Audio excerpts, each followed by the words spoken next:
Assalamualaikum warahmatullahi wabarakatuh. Saudara-saudariku, para pemirsa, sedulur, sahabat, kerabat, teman-teman, handai tolan, sebangsa dan setanah air, seiman, seperjuangan, senasib, sependeritaan, sekebahagiaan tentunya. Semoga saudara-saudari sehat-sehat selalu, tercapai apa yang menjadi harapan, dikabul apa yang dimohonkan, bekerja, memperoleh hasil sebaik-baiknya, dan tentu akan mendapatkan manfaat dari apa yang semua kita lakukan. Saudara-saudara sekalian dan saudari-saudari semuanya, saya masih ingin terus berbicara tentang Habib yang ada di Indonesia. Saya tidak bosan-bosannya, tidak jemu-jemunya, karena ini terkait dengan kehormatan sebuah bangsa, terkait dengan pelurusan sejarah, terkait dengan kebenaran hakikat yang semestinya yang dimiliki, yang semestinya dirasakan oleh seluruh rakyat Indonesia. Kita tahu selama ini khususnya umat Islam sudah banyak yang menjadi korban, setidak-tidaknya sudah terkena doktrin, dan ketika doktrin sudah masuk ke dalam pikiran bawah sadarnya, orang-orang itu akan kehilangan jati diri bangsanya, kehilangan kepercayaan kepada ajaran leluhurnya, dan kehilangan kepada tentunya adalah tradisi, budaya, kearifan lokal yang dimiliki oleh bangsa kita sendiri di berbagai daerah tentunya, karena setiap daerah mempunyai kearifan lokal yang berbeda-beda. Maka saudara-saudara sekalian, terkait dengan konsisten saya untuk meluruskan para Habib agar tidak merasa menjadi warga negara yang kelas tinggi sehingga menjadikan rakyat Indonesia, masyarakat sebagai kelas bawah, sementara mereka mengaku sebagai kelas tinggi atau beras mempunyai ras yang tinggi karena mengaku sebagai keturunan Rasulullah. Dan umat Islam sudah terlanjur percaya, yakin, bagian dari keimanan bahwa Rasulullah itu adalah manusia yang mulia dan harus dimuliakan. Siapa yang ingin memuliakan Rasulullah harus memuliakan keluarganya, ahlul bait, anak keturunannya. Sementara kita tahu Habib-Habib itu bukan keturunan Rasulullah, maka kita ingatkan, kita dudukkan kalau Habib-Habib itu sebagai manusia biasa seperti kita. Cuma karena sudah terlanjur masyarakat percaya, maka susah bagi kita untuk menyadarkan mereka. Tetapi tidak apa, kita akan terus berbicara karena kewajiban kita hanya menyampaikan, sementara yang membuat sadar itu adalah Allah Subhanahu wa Ta'ala.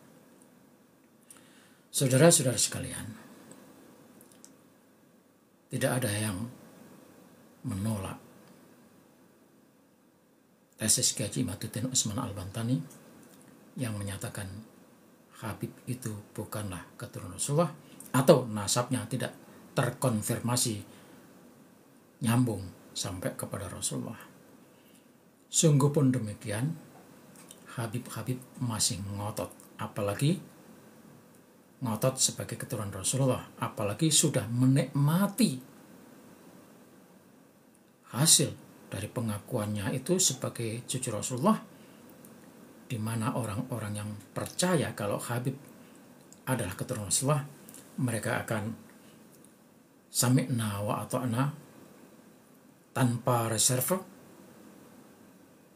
percaya lalu mengikuti apa maunya. Dan karena terlanjur dipercaya, sehingga Habib sangat mudah untuk memperdaya umat Islam khususnya, yaitu tadi karena sudah terlanjur percaya, meyakini Habib sebagai keturunan Rasulullah SAW. Dan untuk mengingatkan saudara-saudara saya, syukur yang sudah sadar, sudah tahu, mari kita pegang dan kita informasikan kepada saudara-saudara kita yang belum tahu atau yang belum sadar. Kepada yang belum sadar, terus ini kita ulang-ulang, barangkali di suatu saat nanti mereka akan sadar. Biasanya orang akan sadar ketika sudah mentok persoalannya. Banyak orang yang sadar setelah uangnya dikuras habis. Selama ini terlalu cinta kepada Habib. Saking cintanya, Habib memanfaatkan orang yang terlalu cinta itu untuk diperlakukan seperti sesuka-sukanya. Minta uang, kasih uang. Minta mobil, kasih mobil. Minta kambing, kasih kambing. Minta sapi, kasih sapi. Kadang-kadang dikasih satu, minta tambah. Kasih satu, minta 3. Kasih 3, minta 10. Ada juga Habib minta dinikahkan dengan anaknya. Setelah dinikahkan anaknya cerai, minta sama istri orang lain. Itu na'udzubillah, teman na'udzubillah. Dan itu sudah banyak terjadi. Saya bukan bohong, saya bukan omong kosong. Saudara-saudari bisa melihat fakta itu di berbagai media yang sudah beredar di media sosial. Sehingga saya boleh dong nyanyi ya. Nyanyi dikit lah. Habib tukang tipu, ngaku-ngaku cucu Nabi. Habib tukang tipu, ngaku-ngaku cucu Nabi. Habib tukang dopos, ngaku-ngaku orang suci. Minta tak diberi, ngamuk-ngamuk caci maki. Ulang. Habib tukang tipu, ngaku-ngaku cucu Nabi. Habib tukang tipu, ngaku-ngaku cucu Nabi. Habib tukang dopos, ngaku-ngaku orang suci. Minta tak diberi, ngomel-ngomel caci maki. Salli wa sallim da iman ala Ahmada. Salli wa sallim da iman ala Ahmada. Wal ali wal ashabi man qad wahada. Wal ali wal ashabi man qad wahada. Ini selawatan bagus. Dan yang saya sampaikan tadi tidak ada cacian kepada Habib, cuma menceritakan. Ceritanya adalah, ketahuilah saudara-saudaraku bahwa Habib itu kebanyakan tukang nipu. Loh kok sampean bisa ngomong tukang nipu? Sudah terlalu banyak fakta dan data. Saya punya kawan, hartanya habis, ditipu. Katanya bisnis yang menguntungkan. Tapi orang itu tidak mau informasi, nggak mau ngomong langsung. Kenapa? Karena masih tertanam dalam pikirannya akan kualat oleh Habib-Habib yang dopos itu. Habib tukang tipu, ngaku-ngaku cucu Nabi. Jadi pengakuan sebagai cucu Nabi itu dimanfaatkan, menganggap punya nasab terhormat, tujuannya untuk mengubah nasib, yakni dengan menipu sebagai punya nasab sampai kepada Rasulullah untuk mencari cuan, mencari mangsa, mendekati orang-orang yang percaya, lalu dibisikin janji-janji hidup bahagia, memperoleh ini, memperoleh itu, kalau Anda mau infak sedekah kepada Habib. Padahal, saudara-saudara sekalian, kalau benar mereka itu Habib, tidak mungkin mereka minta sedekah. Tidak mungkin, ya, janji-janji, karena cucu Rasulullah yang asli tidak seperti itu. Habib tukang dopos ngaku-ngaku orang suci. Loh, ngomongnya luar biasa. Doposnya itu kalau saudara-saudara melihat video yang beredar, ada kakeknya yang bisa mi'raj ketemu Allah 70 kali dalam sehari. Ada yang bilang bisa memadamkan api neraka.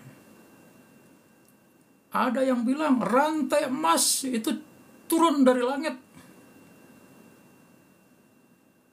Pikirnya helikopter bisa mengirimkan rantai, mengirimkan tambang untuk menolong orang yang ada di bawah. Lucu juga ini. Itu doposnya luar biasa. Masa ya?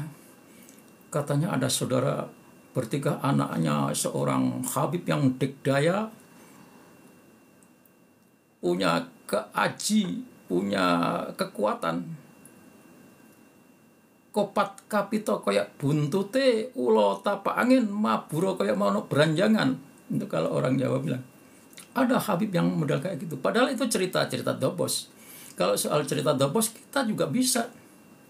Anda tahu cerita wayang Gatot Kaca? Gatot Kaca itu bisa mibur tan polar, terbang tanpa pakai sayap. Antarjo, saudaranya juga bisa masuk ke dalam bumi, menghilang. Tapi kita nggak cerita kakek kita, itu cerita halu, itu cerita wayang. Nah ini Habib dobos. Habib tukang dobos ngaku-ngaku orang suci. Padahal kotornya lebih kotor daripada kotoran binatang. Minta tak diberi, ngomel-ngomel, caci maki. Banyak orang yang dicaci maki tuh. Kalau ada Habib datang, nggak dikasih, ngomel-ngomel itu. Maka kemarin ketika ada di daerah Tegal itu, biasanya ada peringatan Maulid Nabi. Sebulan sebelumnya para Habib itu sudah ngamen di sana, semua orang didatangi dimintai uang. Yang perempuan-perempuan saripah-saripah datang bawa karung, bawa mobil, mintain beras. Di Jawa Tengah, di Tegal.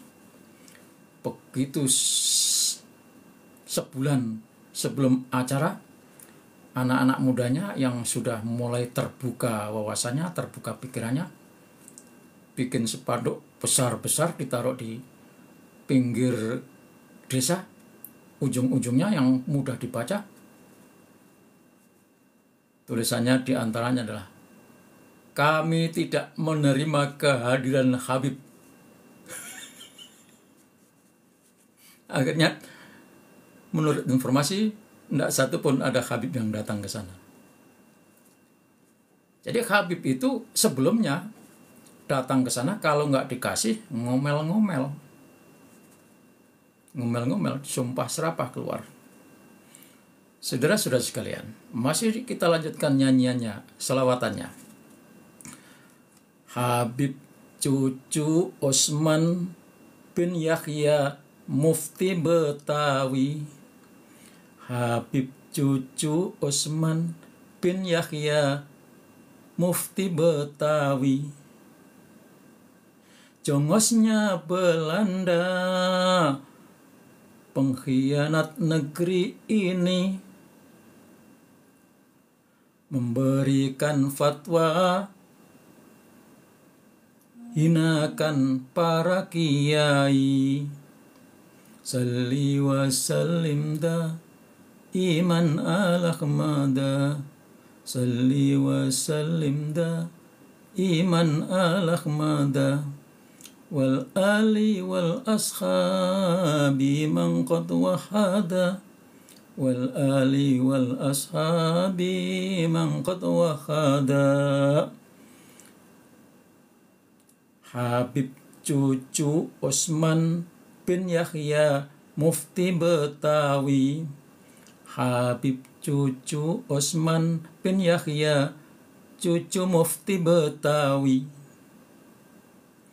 Jongosnya Belanda, pengkhianat negeri ini, memberikan fatwa hinakan para kiai. Anda tahu, saudara tahu siapa Mufti Betawi pengkhianat negeri ini? Namanya Osman bin Yahya. Diangkat oleh Belanda menjadi mufti dan mendapatkan penghargaan dari Ratu Helmina Belanda karena keberhasilannya menentang, memasukkan penjara, melakukan perlawanan, menekan kiai-kiai yang berjuang untuk bebas dari Belanda. Fatwanya apa? Fatwanya orang-orang Islam yang melawan Belanda dianggap sebagai pengkhianat, bugot, dan hukumnya namanya bugot, harus ditangkap di penjara. Itu fatwanya Osman bin Yahya. Padahal yang berjuang itu adalah ulama-ulama, guru-guru torekot, mursyid-mursyid torekot yang ingin bebas dari penjajahan Belanda, mempertahankan negeri, mempertahankan kehormatan, kemuliaan. Tetapi oleh Osman bin Yahya dicap sebagai pengkhianat, melakukan perlawanan terhadap Belanda, dan hukumnya harus ditangkap. Itulah fatwa mufti Belanda, yakni Osman bin Yahya. Ya, engkongnya, kakeknya para habib. Jadi saudara-saudara sekalian, maka ini harus kita suarakan, karena habib-habib itu benar-benar merugikan bangsa Indonesia.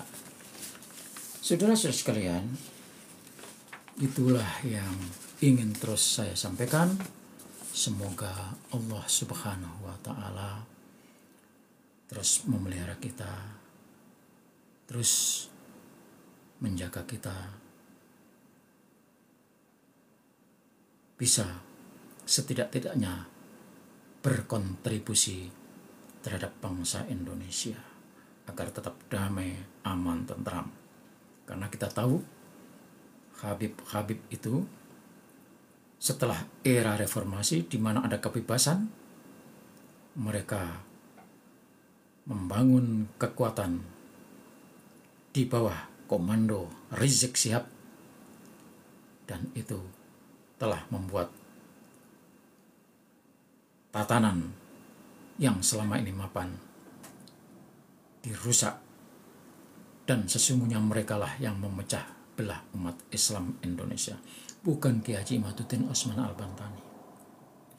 Kiai Haji Imaduddin Osman Al-Bantani itu cuma menyampaikan hasil penelitian. Kiai Haji Osman Al-Bantani tidak membatalkan nasab. Tidak. Kiai Haji Imaduddin hanya menyampaikan kalau nasabnya Habib itu tidak terkonfirmasi nyambung. Sesungguhnya yang membatalkan ya mereka-mereka sendiri. Karena pertama, ngaku cucu Nabi tapi akhlaknya tidak sesuai. Yang kedua, ngaku cucu Nabi tapi nipu, ngaku cucu Nabi tidak ada bukti. Dan ketiadaan bukti itulah yang menyebabkan para Habib itu batal nasabnya, nyambung sampai kepada Rasulullah Shallallahu Alaihi Wasallam. Mohon maaf jika ada kalimat-kalimat yang kurang berkenan atau ada kata-kata yang menyinggung perasaan. Demi Allah, ini semata-mata saya sampaikan kepada saudara-saudari agar semuanya selalu waspada terhadap gerakan, terhadap ulah para habib. Kalau mereka soleh, ya kita hormati, kita muliakan. Mereka berbuat baik kepada kita, kita juga berbuat baik kepadanya. Tetapi faktanya mereka selama ini telah mengelabui kita. Wallahul muwaffiq ila aqwamit thoriq. Wassalamualaikum warahmatullahi wabarakatuh.